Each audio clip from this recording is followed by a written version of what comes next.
Assalamualaikum YouTube, selamat datang kembali di channel saya ya kan. Hari ini saya akan memberikan ulasan atau sharing pengalaman ya mengenai Halo Solar LS05.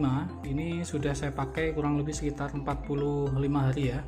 Untuk yang baru melihat video di channel saya ini, jadi ini saya beli seharga 350.000. Ini yang global version ya. Jadi untuk informasi, Halo Solar ini ada dua versi. Yang pertama itu versi China, yang mana versi China itu dia hanya support ya huruf Mandarin ya.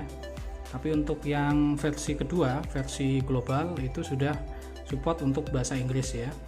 Nah, hari ini saya akan sharing ya kelebihan dan kekurangan dari Halo Solar ini.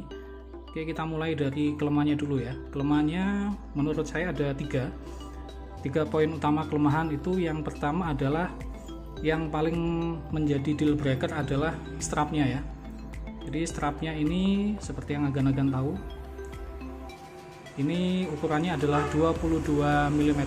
Hanya saja bentuk strapnya ini dia melengkung ya. Nah, karena melengkung seperti ini, maka kalau agan-agan pakai strap universal yang 22 mm itu dia akan mentok ya, jadi tidak akan bisa terkunci dengan baik. Dan itu menurut saya cukup menjadi bisa semacam tes apakah agan-agan berniat untuk meminang smartwatch ini atau tidak ya. Oh ya, dan untuk sebelum kita lanjut ke kelemahan yang kedua, ini saya letakkan di sebelah sini ya untuk ukuran dan berkaitan ya dengan ukuran pada smartwatch ini ya. Kemudian kita lanjutkan yang kedua, menurut saya yang menjadi kelemahan adalah selain strap yaitu pada watch face-nya ya. Nah, watch face di sini ini hanya ada 5. Coba saya tekan dulu. Agak sulit ya.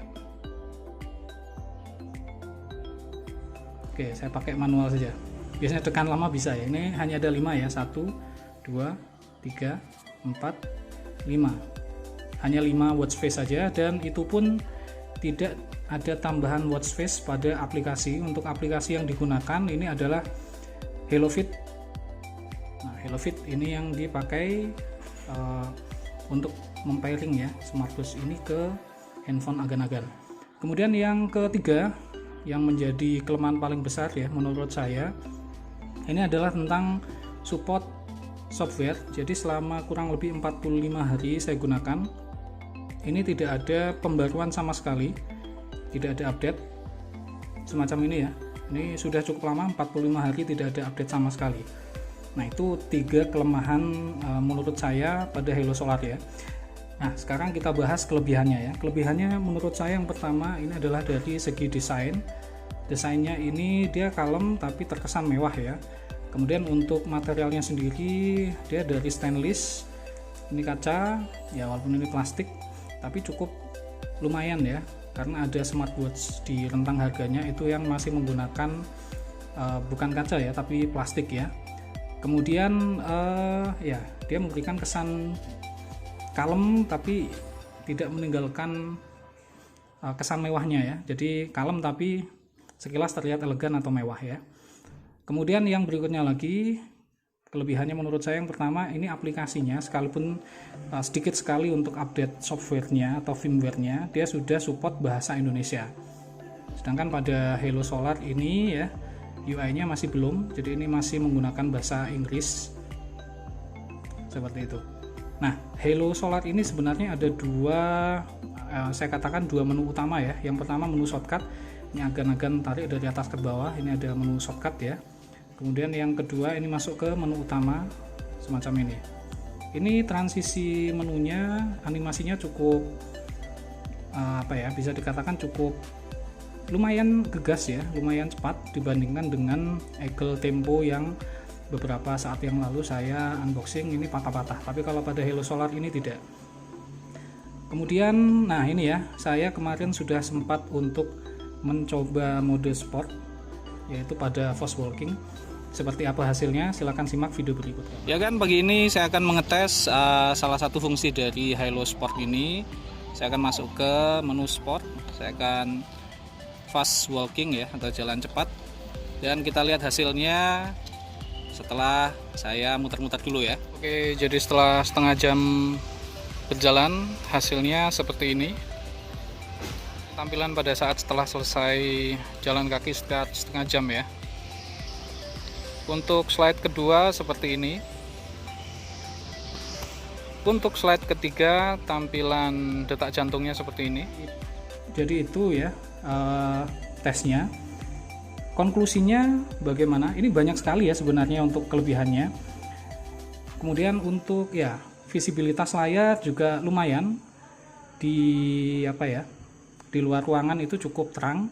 Kemudian nah ini yang menjadi nilai jual utama pada baterai Halo Solar ini. Jadi saya sudah pakai kurang lebih 45 harian lebih ya. Itu pada saat video ini dibuat dia masih sisa 21%. Sangat-sangat awet sekali kan. Ini hampir menyamai rekor dari Xiaomi gelang Xiaomi ya, Smart Band atau Mi Band 4, 5 itu hampir sama dengan ini. Nah, kesimpulannya bagaimana? Kesimpulannya menurut saya, apakah worth it? Nah, ini kalau agan-agan mengesampingkan strapnya yang lebih mudah untuk diganti, maka ini bisa dikatakan worth it ya, saya rekomendasikan ya. Ya masalah utamanya sih mungkin di sini ya. Kan tidak semua dari agan-agan itu yang suka gonta-ganti watch face ya. Contoh seperti saya sebenarnya sudah cukup puas dengan 5 watch face ya, tapi tiap orang kan beda kan.